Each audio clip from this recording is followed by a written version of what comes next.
안녕하세요, 여러분. 그동안 잘 지내셨나요? 너무 오랜만에 영상을 올려서 좀 머쓱하네요. 저를 구독 취소하지 않아주신 구독자분들께 감사드립니다. 그동안 제겐 정말 많은 일이 있었는데요. 그 중에서 가장 큰 일은 썸네일에서 보시는 것처럼 1월 중순에 3년 9개월을 다닌 SI 회사를 퇴사한 겁니다. 퇴사하고 3주밖에 안 지났는데 왠지 모르게 건강도 좋아진 것 같고 주변에서 얼굴이 폈다는 얘기도 많이 듣습니다.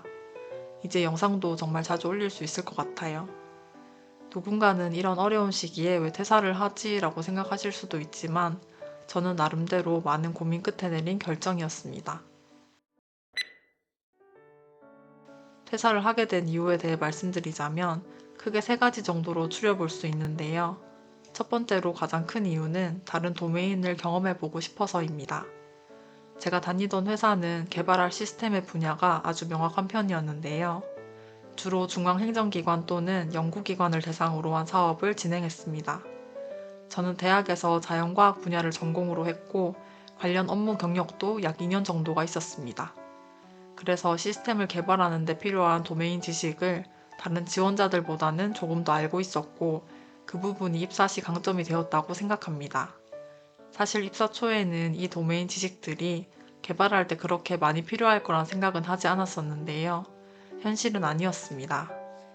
제가 개발한 기능은 주로 연구 데이터 파싱이나 연구 분야에서 사용하는 특정 툴들을 시스템에서 실행하는 것이었는데요. 개발과 관련된 지식을 배우는 것도 중요했지만 연구 데이터의 형식과 의미들에 대해서 알아야 하고 연구 데이터를 분석하는 툴들의 사용법 및 결과를 해석하는 일도 중요했습니다. 해가 지나니 내부 데이터는 달라지지만 개발하는 기능의 틀은 변한 게 많이 없었어요. 처음에는 저의 전공도 어느 정도 살리면서 개발도 할 수 있으니까 긍정적으로 생각하려고 했지만 회사에서의 제 포지션이 점점 애매해지고 있다는 생각이 들었습니다. 연구자나 데이터 분석가는 당연히 아닌데 개발자라고 하기엔 데이터를 이해하고 분석하는데 시간을 많이 할애하고 있었거든요. 회사에서 제게 기대한 역할은 개발 외에도 다양하게 여러 가지를 할 수 있는 사람이었는데 제가 생각하는 것보다 개발 비중이 많이 적은 것 같아서 아쉬웠습니다. 또한 현재의 개발 도메인이 제게 익숙한 건 사실이나 장기적으로 봤을 때 주요 분야로는 삼고 싶지 않다는 생각이 들었어요. 그래서 아예 다른 도메인을 경험할 수 있는 기회를 얻고 개발에 더 집중할 수 있는 업무를 맡아보자는 결론을 내게 되었습니다. 두 번째 퇴사 이유는 회사의 개발 환경입니다. 회사에는 정말 실력이 좋고 업무에 적극적인 개발자분들이 많이 계셨어요. 연초에 매번 회사분들과 올해 사업에 대한 회의를 하면 도입하면 좋을 기술들, 개선하면 좋을 사항들에 대해 얘기를 해주시는데요. 보통은 개선할 시간이 된다면 꼭 적용해보자로 마무리가 되었습니다. 하지만 각 프로젝트별로 개발자 인원이 나누어 배치되기에 프로젝트마다 바쁜 시기가 각각 달라졌고 한 프로젝트 내에서도 각자 독립적으로 기능을 개발했기 때문에 기술에 대해 고민하고 대화할 수 있는 시간을 내기가 많이 힘들었습니다. 요구사항이 변경되는 등 큰 변수라도 생기면 코드 개선은커녕 새로운 기능을 만드는 시간조차 부족했어요. 항상 시간에 쫓기는 기분이 들었지만 신입 때는 지금은 바쁘지만 바쁜 게 당연한 거다. 1, 2년 지나면 어느 정도 여유가 생겨서 코드 개선도 가능하겠지라고 생각했습니다. 하지만 연차가 쌓이면 제 연차에 맞게 조금 더 어려운 기능을 개발해야 했고 작성해야 하는 문서 목록도 늘어서 시간이 남지 않았어요. 물론 저보다 더 뛰어나신 분들은 충분히 개발과 테스트, 개선까지 가능하셨겠지만 제겐 항상 개발 일정에 딱 맞게 기능이 작동하게 개발하는 것이 최선이었습니다. 나중에는 개선은 희망일 뿐이라며 제 스스로 한계점을 더 버렸는데 조금 더 적극적으로 하지 못한 부분이 후회가 됩니다. 비슷한 상황을 매년 경험하면서 이 환경이 쉽게 바뀔 수 있을 것 같지는 않다는 생각이 들었어요. 사실 다른 곳에 간다고 이 상황이 긍정적으로 바뀔까 싶은 의문은 있습니다. 오히려 더 악조건의 환경에서 개발하게 될 수도 있고 개발 환경을 바꾸는 것보다 제 개발 실력을 높이는 게 먼저라는 생각이 들었거든요. 하지만 그동안의 상황에 지친 게 많아서인지 제 마음속에서 우선 나가자라는 생각이 끊임없이 계속 들었어요. 그래서 일단 나왔습니다. 세 번째 퇴사 이유는 취업 시장에서 객관적으로 저를 평가해 보기 위함입니다. 저는 2020년에 국비 지원을 받고 2021년 4월 한창 IT 붐이 일었던 코로나 시기에 취업했는데요. 현재는 그런 호황기가 있었다는 것도 믿기지 않을 정도로 취업난이지만 제가 취업할 당시엔 국비지원 수료생 대부분이 수료 한 달 이내에 취업했었습니다. 또한 지금은 제가 다녔던 회사에서도 입사 시 코딩 테스트를 보지만 제가 입사할 땐 코딩 테스트도 보지 않았고 기터브도 제출하지 않았어요. 정말 이력서와 포트폴리오, 국비 수료 이력만으로 취업했기 때문에 어떻게 보면 정말 운이 좋았다고 할 수 있겠죠. 감사하게도 저를 뽑아주신 회사에서 3년 9개월 동안 일하면서 개발 실력뿐만 아니라 사회생활 스킬, 문서 작성 능력, 관련 도메인 지식도 많이 늘었습니다. 하지만 제 개발자로서의 역량을 객관적으로 평가해 본다면 항상 부족하다고 스스로 생각해 왔고, 당장 부족한 모든 것을 채우는 건 힘들었기 때문에 가장 필요한 것만 채우고 나머지는 미뤄두었습니다. 실무에서 가장 필요하다고 생각했던 CS 지식을 채우기 위해 방송대 대학생활과 병행하며 나름대로 열심히 생활했지만 이제서야 다른 사람들과 비슷해진 것이지 제가 다른 사람들보다 특별히 플러스가 되는 요인은 없었습니다. 취업 후에도 IT 유튜브, 개발자 취업 관련 유튜브 영상들을 꾸준히 봐왔는데요. AI 발전 속도를 봤을 때 지금 제 업무가 몇 년 내에 대체되지 않을 거란 보장이 없었고, 요즘 필요한 신입 기술 스택을 봤을 때 제가 지금 취업 시장에서 신입 또는 경력으로 지원한다면 비슷한 연구 분야 시스템을 만드는 회사가 아닌 일반 IT 회사로는 취업을 못할 거라는 생각이 강하게 들었습니다.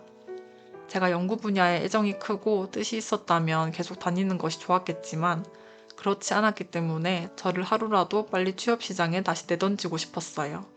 취업 준비를 하면서 다양한 회사에서 객관적으로 저를 평가받는 것이 지금 당장은 힘들겠지만 미래의 제게는 더 나을 거란 결론을 내렸습니다. 크게는 이런 이유들로 퇴사를 결심했지만 사실 퇴사 의사를 밝히기 전에 재직 중 이직 준비의 선택지도 눈에 띄었습니다. 사실 요즘 경기가 너무 좋지 않고 취업난이 심하기 때문에 직장을 다니면서 이직 시도를 하는 것이 현실적으로는 가장 좋은 선택지였을 것 같은데 결론적으로는 그렇게 하지 못했습니다. 계속 회사를 다닌다면 회사와 남은 대학 생활을 병행하며 이직 준비를 해야 하는데 퇴근하고 와서 저녁 먹고 운동 다녀오고 강의 듣고 내용 정리하면 평일에 남는 시간이 하루에 1시간 정도였거든요. 여기에 회사 일이 많아져서 저녁이나 주말에 일을 하게 되는 변수도 생기고 대학 과제 준비, 가끔 있는 출석 줌 수업 수강, 기말고사 시험 준비에 필요한 시간도 따로 빼야 하는 걸 감안하면 일정을 추가하는 건 분명 과부하가 올 거라 생각했습니다. 만약 제가 같은 규모의 중소 SI 회사를 목표로 했다면 어떻게 해서든 환승이직을 시도해 봤을 것 같은데 서비스 회사 또는 전 회사보다 규모가 큰 SI를 목표로 하기에 퇴사를 하는 것이 시간적으로 더 효율적이라는 생각을 하게 되었습니다. 저의 퇴사 결정에 확신을 얻기 위한 부수적인 요인들도 생각해 봤어요. 처음 취업을 준비했을 때는 SI, SM 서비스 회사의 차이도 몰랐습니다. 국비교육에서 받은 것 외에 어떤 것을 더 준비해야 하는지, 제가 준비하고 있는 게 맞는지도 알 수 없었기에 인터넷에서 많은 글들을 찾아봤어요. 하지만 제가 IT 업계에서 경험한 일이 하나도 없었기 때문에 판단할 수 있는 기준이 없어서 글들이 현실적으로 와닿지 않았습니다. 지금은 전보다는 확실히 보는 시야가 넓어졌고 어떻게 준비해야 하는지, 특히 제가 뭘 하고 싶은지에 대한 방향성이 잡혀 있다고 생각합니다. 그 방향대로 퇴사 후 집중적으로 준비해보자는 생각이 들었어요. 대학을 다니며 전공 과목들을 배우면서 세상엔 아직 제가 알지 못하는 다양한 지식들이 있다는 걸 알게 되었고 관심 있는 기술들과 여러 가지 하고 싶은 것들이 생겼어요. 제가 회사에서 가장 아쉬웠던 점 중 하나가 하나의 기술을 깊게 파는 게 어려웠던 것인데 한 기술을 깊게 파면서 관련 기능을 점진적으로 개선해 나가는 서비스 회사에도 지원해보고 싶다는 생각이 들었어요. 그런데 현실적으로 서비스 회사를 준비하려면 SI 회사를 준비하는 것보다 더 많은 걸 준비해야 할 것 같더라고요. 직장을 다니면서 이직 준비를 할 수 있을까 생각하니 정말 힘들 것 같았습니다. 앞에서와 마찬가지로 집중이 필요한 시기라고 생각했어요. 첫 취업 때에는 금전적으로 여유로운 상황은 아니었고 취업 걱정도 커서 심적으로도 여유가 없었습니다. 지금은 취업을 위해 1년 이상을 집중할 수 있는 여유가 생겼기 때문에 퇴사 후 준비가 크게 부담이 되지 않았어요. 이렇게 퇴사를 위한 이런저런 이유들도 마련이 되었기 때문에 바로 퇴사를 했습니다. 그래서 올해는 다시 취업 준비를 하게 되었어요. 상반기에는 회사 지원보다는 부족한 공부를 하면서 대학 마지막 학기를 보내게 될 것 같고요. 하반기부터는 열심히 회사 지원을 하지 않을까 싶습니다. 제가 살고 있는 대전뿐만 아니라 근처에 있는 세종, 그리고 서울에 있는 회사도 함께 지원해 보려 하고요. 이런 회사들에 지원해 보고 싶은데 앞으로 정말 열심히 해야 할 것 같습니다. 다시 취업 준비를 하게 되었기 때문에 첫 번째 개발자 적응기는 여기서 마치려고 합니다. 제가 개발자로서 적응이 잘 된 건지는 모르겠네요. 이제는 이직 준비 관련 시리즈로 새로운 영상들을 올리려 합니다. 퇴사 후 2주 동안은 푹 쉬었고 2월부터는 AWS와 관련된 공부를 하고 있어서 다음엔 이 내용이 가장 먼저 올라갈 것 같아요. 아쉬우니까 영상을 마무리하기 전 생각나는 것들을 조금 말해보겠습니다. 제가 계획을 잘 지키지 못하는 사람이라는 걸 유튜브 하면서 많이 느낍니다. 여태 매번 이 개발자 적응기 영상에서 계획 부분에 썼던 일들을 반 이상은 못 지킨 것 같아요. 방송대 사이드 프로젝트, 깃허브, 블로그 관리 중에서 유일하게 방송대만 꾸준히 실행했네요. 이제 한 학기 남았고 올해 여름에 졸업합니다.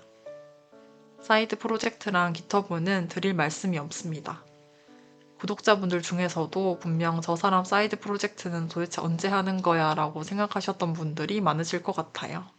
저는 남들에게 계획을 공표하면 웬만하면 지키려고 하는 주의라서 유튜브에 계획을 올리면 어떻게든 하겠지라고 생각했는데 그건 저의 큰 착각이었습니다. 제가 신입 때부터 한다고 했었는데 끝까지 안 한 걸 보면 어지간히도 하기 싫었던 것 같고요. 사실 굳이 이걸 하지 않아도 당장에 제 회사 생활에 지장이 없기 때문에 아니란 마음이 컸던 것 같아요. 깃허브도 제 코드가 노답임을 전부터 알고 있었기에 제 코드를 누군가에게 보여준다는 자체가 좀 민망해서 자꾸 미뤘는데요. 늦었다고 생각할 때가 가장 빠른 거였습니다. 늦었지만 이제라도 깃허브에 올려보면서 나쁜 코드 습관들을 개선해 나가려 합니다. 취업 준비 겸 여러 가지 시도하는 것들을 영상으로 다 올려보려 하는데요. 특히 서비스 회사 취업을 위한 준비 부분을 상세히 해보고 싶습니다. SI에서 서비스 회사로 이직하신 분들의 후기들을 정말 많이 읽어본 것 같은데 많은 도움을 받았지만 제가 생각하는 것만큼 자세한 후기는 없더라고요. 과정을 기록하면서 준비하면 저에게도 도움이 되고 또 SI에서 서비스 회사로의 이직을 원하는 누군가에게도 도움이 되지 않을까 생각합니다. 취업 현실이 너무 힘들어서 제가 생각하는 만큼 취업이 되지 않을 거란 생각도 하고는 있는데 그 상황이 온다면 현실적인 방향을 다시 생각해 봐야 할 것 같습니다. 제가 채널에 영상을 안 올린 지 1년이 다 되어 가는데도 가끔 인스타나 유튜브에 댓글이 달려요. 보통 저와 비슷한 시기에 국비 지원을 수료하시고 개발자로 활동하시는 분들이 많으세요. 안부 물어봐 주셔서 정말 감사드리고요. 정말 이번에는 영상 자주 올려보겠습니다. 이번 영상은 여기까지입니다. 올해는 좀 덜 미루고 하고 싶은 거 하면서 건강하게 사는 한 해를 보내고 싶어요. 구독자분들도 2025년 새해 복 많이 받으시고 항상 건강 잘 챙기시길 바랄게요. 영상 봐주셔서 감사합니다. 안녕.